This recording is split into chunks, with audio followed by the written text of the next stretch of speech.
Win-Win prodavnice računarske opreme nedavno su se pojavile na tržištu, ali su uspeli da se nametnu kupcima pre svega atraktivnim cenama i zanimljivim akcijama. Svakog meseca Win-Win organizuje neku nagradnu igru ili akciju za svoje potrošače.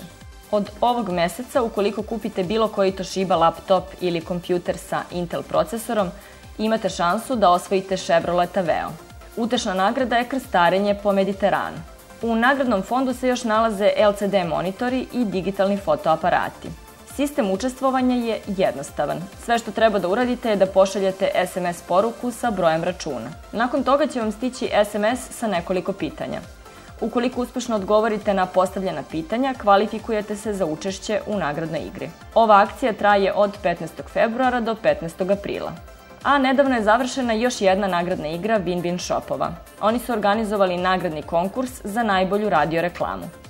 10 najboljih predloga je bilo postovano na Facebook grupu gde je organizovano glasanje.